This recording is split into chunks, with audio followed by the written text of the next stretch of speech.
Welcome to another show. Well, with all the multifaceted, complex little methodologies that people who experience group harassment are dealing with, at the end of the day, I think this is actually pretty simple. I would say that 90% of the people listening to this are just dealing with something that is designed to discredit people. It's designed to drive you insane. And people say, well, the government's experimenting. They might be. But if they are, that's what they're doing. All these things are designed to do that. I've talked about the Lutheran Synod before. It's a documented case of how these techniques can be used to discredit someone and drive them crazy. And I think that's really the goal if you want to make it simple. And, targeted individuals are isolated. They're in a place where they don't have affirmation. They feel alone. And I want to destroy what they're trying to do. The psychological trauma and fear-based invasion into the mind of the victim, it causes paranoia, it causes all kinds of anxiety, but the victim is isolated. You are separated from family and friends and put into a world of deprivation. You're just lost in some type of orbit. Well, everyone else seems to be in on this whole thing. There are people in on it, and they're being condemned. We're going to discuss that later in the video. And really when you get into it, a lot of people go into the secret societies, they get into the government programs, they get into the cults, and all that stuff can be part of gang stalking, but it's actually a lot bigger than that. Heavy harassment is multifaceted. There are a lot of things involved in it, okay? You can't just isolate it. You're dealing with things that are compartmentalized. You are dealing with a menagerie that is basically used to harass people in plain sight, right out in the open. And discrediting people is crucial. It's really the fundamental method of gang stalking, is to get people to just think you're nuts. No one's going to believe you. And it works in a lot of different ways, and it's very effective because it does drive people kind of dingy, okay? You got all kinds of techniques. People, they get covertly drugged, which is, it's cheesy, but it works. And I've also mentioned that if you're someone who's into substance abuse, you're just making it easy for them. Okay, that's just a bonus. They might have even picked you because of that. You gotta give that stuff up, man. Methamphetamine drugs are used to put people in a psychosis. Okay, the stalkers will use that stuff. Now, you don't want to be helping them out. Everyone is trying to put things in order and to assign significance to the events in their life. When you do that meth or crank or whatever, that just kicks your brain into hyperdrive and you start connecting dots that aren't there. Discrediting the targeted individuals at the top of the list. Even if you just leave a beer can out or something, using it as an ashtray, they don't care. They'll cook up something, they'll add to it, and pretty soon they'll say, oh no, they're selling drugs. Or they're involved in prostitution or whatever. I've had to deal with it. And some of the people that get involved in your stalking believe that kind of stuff. And, they get egged on or whatever. Sometimes they get paid money or whatever. However the motivation works, that could definitely be part of it. And I've talked about that before. If you do what you're supposed to do, you need to live an extra careful life as a targeted individual. You can't get away with that stuff, man. I don't care if it's your right as an American or not. I don't even care about the Constitution. You're somebody who's been targeted with group harassment. Okay? I forgot about the Constitution a long time ago. You can't be sitting around drinking. They're going to use that against you. Even if you just leave a beer can out on your porch, it's just going to fuel the fire of all these games. They smell pot coming from your house or something. What are they going to do? They're going to use it. There's disinformation and coercion going on. There's actually a bigger picture, and we're going to talk about that here a little bit later in the video. But, you can't underestimate this scenario you're in. The individuals that become involved, well, they're going to make things up. They don't even need something like that. All they have to do is get you into a place where you look suspicious. And all targeted individuals are going to be paranoid, man. They're looking around, they got that look on their face, and people are going to read into it, man. They hear something like that, right? Some little story that's told to them, oh, this person's involved in this, they're involved in that, or whatever.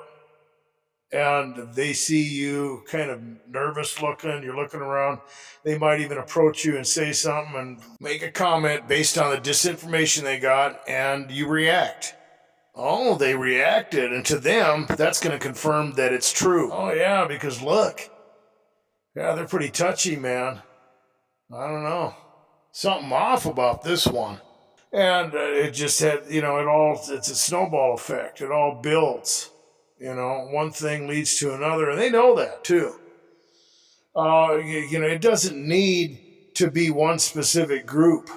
Because once this whole thing gets going, once it starts, it's like a self-fulfilling prophecy, man. Once the ball gets rolling in gang stalking, the rest is easy.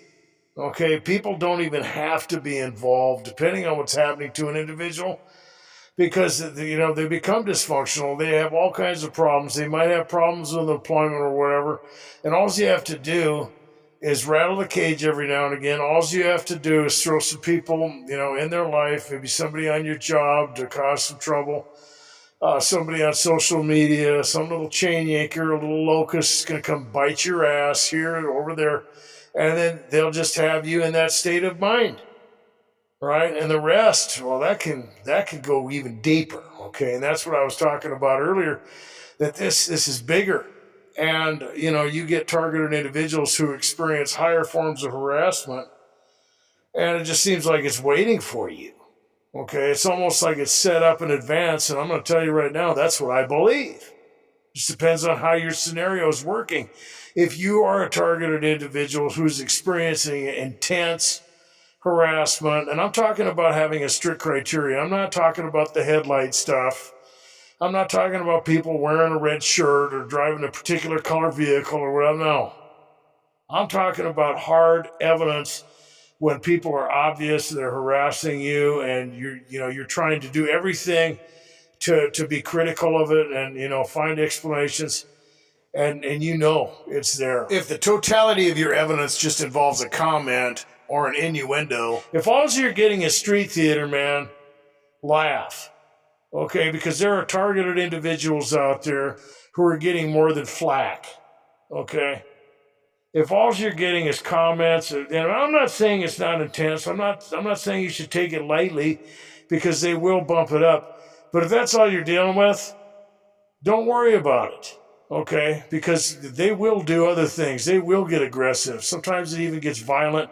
You can get threatened. People are going to come after your personal property, man. They'll get your attention. They'll break into your house. I've got locks on the inside of my doors and my house and everything. I'm not talking about deadbolts or fancy locks. I'm talking about things that you can't unlock unless you're on the inside. If they can't yank your chain with low-level techniques, it'll get aggressive. They'll start breaking into your house. It gets intense. I've got a security system. I hear targeted individuals. Oh, the government's after me and all this. I heard this other guy, he did a video the other day. He's talking about being the focal point of this huge government conspiracy, no security system, no safety measures, and he's being tortured by electronic weapons and all this stuff. And I'm thinking, man, this guy's, it's been happening for years, and all these different types of V2K and all this stuff, man. And the guy that was doing the interview asked him, well, have you tried to make a Faraday cage? You'd think if you were being harassed that intensely, you'd try to do something. Even some tinfoil, if nothing else. And that comes into a different area, too, when people believe that they're being harassed with, voice-to-skull technology or whatever. I don't care if you get a refrigerator box or something and put it in your house. You can line that sucker with tinfoil, wrap up your phone in a bunch of tinfoil and see if you can get a signal on it. I've seen tutorials where you just get stuff from the hardware store. There are things that you can do. It's not rocket science, man. All you got to do is do a little bit of study, and what I'm getting at is this. You have to be critical of what's happening. If you're getting that V2K or whatever, I mean, this guy's, oh, you could do that? Yeah, you can do it. You could at least scrutinize what's happening, set up a room and maybe a closet or something, turn it into a little Faraday cage, you get in there and it's still happening, then what? Doesn't mean you're crazy, doesn't mean you're making it up, it just means that's not what it is. Okay, and then there are people who will say, well, maybe it's an implant. I don't know, maybe. I was watching a show, there was a guy talking about nanotechnology, and he had all these other theories and everything. But the problem is people are not applying the spiritual application to this at all. And I always see that, man. Every time somebody comes up with an alternate explanation, when they do the inductive method, they put some stuff to the test that they're dealing with, like getting in a Faraday cage or whatever, and they still hear the voices. Well, maybe, but what about something demonic? Huh? What about that? Oh no, I don't believe in that. Okay. Because, and I've dealt with a lot of people, and it gets frustrating because I want to help people. I want to help individuals who are dealing with this stuff. Okay? And some of you are getting a wake-up call. Okay? And this life isn't everything. And not everything is being done by one or more of these little compartmentalized clan of manipulated covert little puppets. I know that there's groups involved. Okay, I know there's things involved in Freemasonry, Rosicrucians, all that stuff. I've experienced it. I know there's elements of government experiments, of witchcraft, of the occult. Those people are puppets, okay? They're puppets. They're mere puppets. This is bigger than that. And it goes deep. The rabbit hole is ridiculous, okay? And, when you're dealing with that kind of stuff, when you're dealing with the synchronicities, when you are dealing with situations that are literally set up in advance, and I've talked about that, people talk about, oh, I know that these people are reading my mind. They've got the neural monitoring. I'm not saying they're not working on that stuff, but like I said, are you going to completely deny the spiritual reality of your existence? Are you going to completely throw all that stuff out the window, all the archaeological evidence that's out there? All you got to do is Google it. Scientific evidence for the God of Israel. A lot of people get it, so I don't believe, and then they'll say, well, okay, intelligent design is true, but I don't really believe in the Bible stuff. There's plenty of evidence out there. You've got the abomination of desolation spoken about by the prophet Daniel, for example. And you're going to have multiple fulfillments. You're going to have a final fulfillment when they put the third temple up there in Israel. But you have all that stuff. You can get a calculator out. In 583, the sacrifices ceased during the Babylonian exile, where they destroyed the temple in 586. And all you have to do is do the 1290 days, years conversion and multiply it by 9857 to convert from a 360-day Jewish year to a solar year. And it points right to the midpoint of the construction of the Dome of the Rock. And there you go. There it is, right up on the Temple Mount. God has no son. Denial of the Trinity. All that stuff. It's all connected. It's right in the lineage of the Antichrist that's going to be coming. Hell, they even have an image, and that's down in Mecca. They bow down to it 5 times a day, and they've already been cutting people's heads off and everything that don't want to convert. And you remember, you have to have a religious system to complete that prophecy. It's already there. It's over 2 billion strong now, and they are surrounding the Holy Land. Okay? The 10-horned beast, which is 10 nations, 10 toes, 10 kings. It's all the same thing. Look at a map of the Muslim nations, the Israel thing. You got the 1260 days, years from the midpoint of the abomination of desolation right to 1948. You don't even have to convert that. All you have to do is add 1260 days, years to 688 AD. There's evidence everywhere. You got the scroll of David, the tunnel of Hezekiah. You got all kinds of archaeological evidence. And what does it mean? Well, it goes into a lot of things.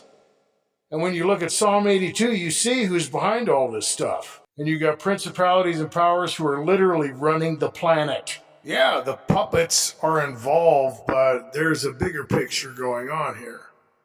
And I guarantee you don't want to miss out on that because I've talked about this before. These people who are involved in this stuff are going down. Okay? They're toast. They've got a chance to change. Okay? Everybody does. But whether they do or not, I don't know. I've never seen one come around. And I've been doing this for a long time. What's going to happen? It's not going to be good. Okay? I've talked about that before. You're like a little worm on a hook.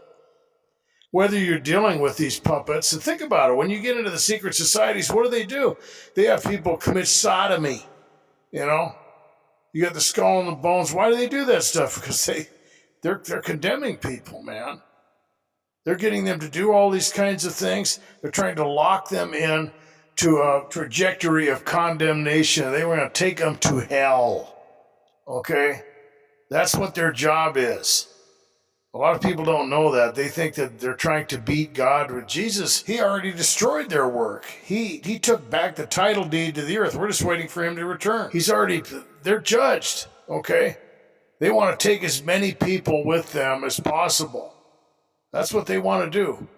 And God is allowing them to finish this whole thing out. And it's kind of like people are just being sifted. Okay, it's like a testing ground. A lot of you guys know what I'm talking about. Okay? And yeah, like I said, man, if somebody's coming after you, well, they're sealing their fate. Big old chain hanging off that. But the deception doesn't stop with the puppets, okay? I was watching another video, and there was a targeted individual. He was talking about the hearing voices stuff, and he went into sleep paralysis. He was talking about all kinds of things, and it was classic demonic attack, okay? It was classic. And, this whole self-deliverance thing came into view again, right? Where he's playing around with sage and everything, and supposedly these demons are acting scared of it and moving things around. Well, yeah, they're gonna make you believe all kinds of things. They do the same thing to the Catholic priests, the exorcists. I'm not trying to offend anyone, but you need to hear this, okay? That stuff is not biblical. They're not afraid of crosses and things that people wore, from the 15th century or whatever. They're not worried about sage or any of the other stuff. They want you to believe that because they know that the only thing that's really going to drive them out of your life is Christ and his word, the truth. Okay? And if a lot of you guys, would do that stuff, you're probably going to find out that you're not being harassed by something that's electronic. You could be. Okay, that stuff does happen, but not everybody's experiencing it. And I bet you there's a lot of people out there who just need to start studying the Bible, praying and getting close to Christ, and they would experience a lot of relief. And it's not something you just try out to see if it works or not so you can get relief from your circumstances. It's something that you have to press into. Okay, everybody wants relief. In fact, when Christ returns in judgment, the people that are harassing you, we're sorry. I'm sorry. Can't you just forgive me? You just want to get away with it, right? It's something that people are going to have to decide to do, and they're going to have to press into it. That's the whole point of what we're all going through. Okay? Yeah, God wants to forgive everybody. But not everybody really wants to change. They don't really want to be forgiven. They just want to get out of it. And if you just want to get out of this stuff, you don't really want to take it seriously. You don't want to draw near to God. You want to deny the reality of what's going on. That's who made you. Okay? You can't deny that. There is a bigger picture to this whole scenario that you're dealing with. And it's not just these little compartmentalized, manipulated puppets. It's bigger than that. And the people that are dealing with a lot of harassment, that are dealing with that serious stuff out there that just seems like it's everywhere all the time, well, you might want to think about what I'm saying. And if these little punks that keep nipping at your heels would sit down and think about it, well, this whole thing would actually be solved overnight because they're not going to want to deal with what's coming, right? When's the last time you looked at the clock? It's counting down. We are headed somewhere. and there's no getting out of it, period. Nobody gets away. And the thing about it is it's not necessarily that these people are going to be judged harshly for what they're doing to you. That's just part of it. Really, their sin is that they denied their only opportunity for mercy, and that was Christ. The people that are harassing you have basically rejected the truth. They have. That's their main sin. All this other stuff, that's just the method of condemnation, right? That's just the proof. That's the proof that they are going to have to deal with when they get there and they look at Christ, and and they ask for mercy. Guess what? Guess what's going to be brought up? Their rejection of Christ, denial of the truth, and what they've done to you. Yep. There isn't going to be anything that anybody can say. It seems complex when you get right down to it. It's actually pretty simple. Guys, be good to yourselves. Be safe.